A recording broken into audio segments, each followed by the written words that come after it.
Hi friends, एक बात साझा करना चाहूँगी कि मैं फिर से जा रही हूँ जेआरएफ के लिए अप्लाई करने के लिए। आपको पता है मैंने 6 बार दिया पेपर, 6 बार मेरा नेट हुआ और मुझे पता नहीं चल रहा कि मेरी गलती कहाँ हो रही है मुझसे। मतलब क्या मैं कर रही हूँ जो मेरे 1-2 नंबर से, कभी 1 पॉइंट से, कभी 2-4 प्रश्न से रह जा रहे हैं मेरा जेआरएफ। अब ये मेरा आखिरी बार जेआरएफ का है, तो मुझे लगा कि मैं फॉर्म फिल करने से पहले मैं एक बार आपको साझा करूँ ये बात। मुझे ऐसा लगता है कि शायद मैं फर्स्ट पेपर नहीं पढ़ती हूँ, या फिर ये लगता है कि मैंने हिंदी साहित्य की मूल किताबें तो पढ़ी हैं मैंने। मुझे लगता है कि शायद मूल किताबों का मैंने रिवाइज नहीं किया है, या फिर मैं अपना ही कंटेंट रिवाइज नहीं कर रही हूँ।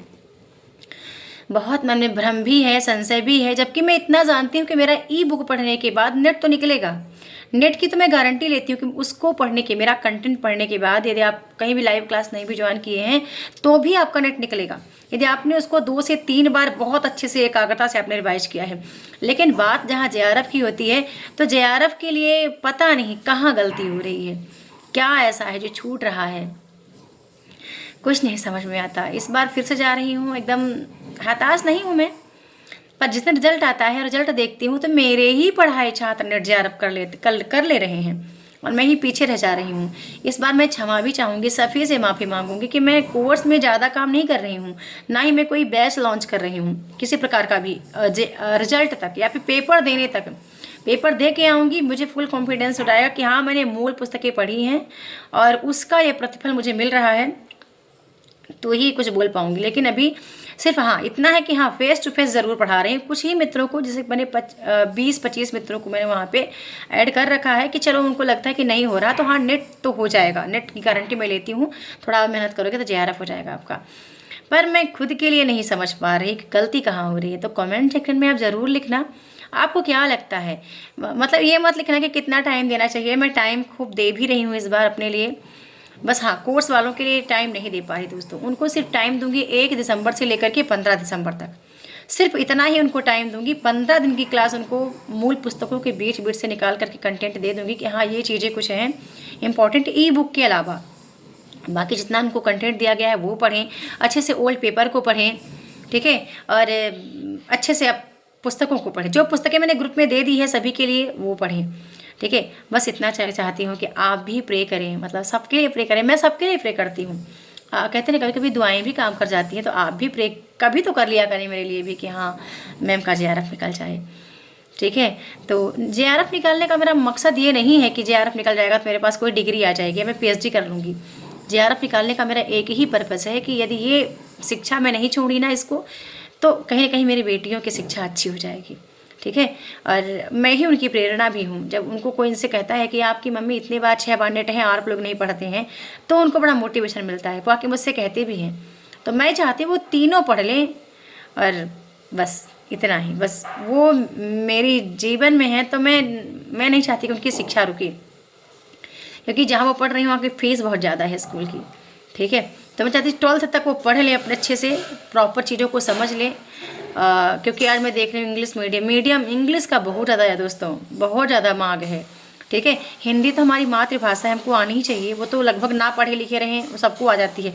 लेकिन जो एक लैंग्वेज हमारी इंग्लिश है, मैं जानती हूँ कि कहीं ना कहीं वो ना होने की वजह से भी व्यक्ति आगे नहीं बढ़ पा रहा है, ठीक है। हमारा दौर कुछ और था, हम तो कुछ और ही पढ़ के आए हैं, अब उनका दौर कुछ और होगा जब वो हमारी उम्र में जाएंगे, हमारी एज में जाएंगे जॉब के लिए, तो ठीक है।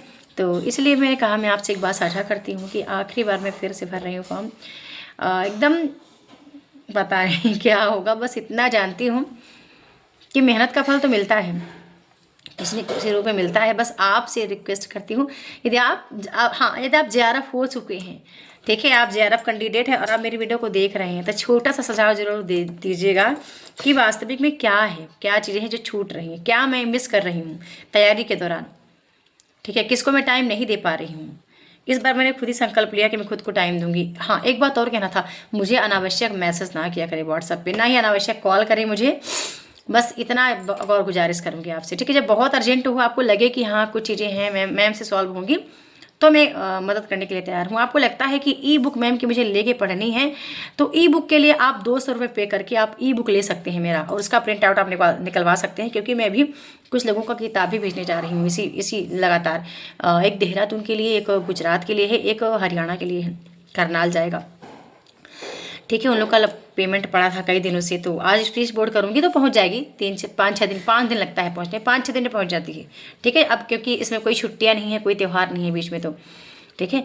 तो इसलिए मैं चाहती हूँ कि हाँ, आपको लगता है कि मेरे लिए कोई सुझाव होगा तो आप दे सकते हैं। कमेंट सेक्शन में ज़रूर लिखिए कि आपको क्या लगता है कि मैं क्या चीज़ें जो मिस कर रही हूँ। ठीक है, और मैं इस बार सफल हो जाऊँ दोस्तों। ये मेरी सफलता मेरे बेटियों की सफलता होगी, और यहाँ तक कि मेरे पति की भी सफलता होगी, क्योंकि उनको भी मुझसे बहुत उम्मीद है। मेरी सारी पढ़ाई उनकी देन है, मतलब जितना भी मैंने पढ़ा है अभी तक, चाहे मैंने बीएड किया हो, एमए किया हो, बीए किया हो मैंने। बीएड के दौरान हम लोग बहुत मेहनत किए थे। मेरी बेटियाँ थी, दोनों बेटियाँ थी, छोटी छोटी थी, ऐसे 1 साल भर की, 1 6 महीने की। तो वो सबसे ज़्यादा स्ट्रगल उस टाइम उन्होंने किया है। एमए के टाइम पे उन्होंने बहुत स्ट्रगल किया मेरे साथ, लेकिन मैं अभी तक उनको ऐसा कुछ दे नहीं पाई प्राप्त करके। ठीक है, तो मैं चाहती हूँ कि मैं उनको लगे कि हाँ, मैंने मेहनत की थी इनके साथ जो भी, तो उसका फल अब निकल के आया है। तो प्लीज़ ज़रूर कमेंट सेक्शन में लिखिए कि क्या मैं और कोई तरीका अपनाऊँ। बट नेट के लिए मत लिखिएगा कि हाँ नेट हो जाएगा। अब किसी का कोर्स मत लिखिएगा कि फलाना कोर्स ठिकाना कोर्स ले लीजिए या उसकी क्लास देखिए, ना ही ये करिएगा मैम यूट्यूब पे उसकी वीडियो देखिए, ये भी मत कहिएगा। मैं यूट्यूब पर किसी की वीडियो देखने में इंटरेस्टेड नहीं हूँ, और ना ही मैं यूट्यूब पर किसी की वीडियो देख रही हूँ, और मैंने कभी भी नहीं देखा है वीडियो, किसी का मैं वीडियो नहीं देखा है, क्योंकि मुझे मूल किताबों पर ट्रस्ट है, और मैंने खुद भी इतना अचीव कर लिया था, और कंटेंट मैंने बना लिया था पढ़ के। तो बस मुझे आपको ये लगता है कि नहीं, फर्स्ट पेपर पे कमांड बनाइए तो वो लिखिए। आपको लगता है कि कहीं आप कुछ मिस कर रहे हैं, ओल्ड पेपर आप नहीं करते होंगे, कुछ भी आपको लगता है तो वो लिखिए। 2-3 चीज़ें मत लिखिएगा। ठीक है, मैं किसी भी यूट्यूब वीडियो से इंटरेस्टेड नहीं, क्योंकि ऑलरेडी मैंने उतना कर लिया है, पहले ही कर लिया है। ठीक है, तो बस इतना है। JRF 1-2 नंबर से रह रहा है, तो प्लीज़ आप लिखना कमेंट सेक्शन में। ठीक है, धन्यवाद। मिलते हैं नेक्स्ट वीडियो में, तब तक के लिए बहुत बहुत धन्यवाद।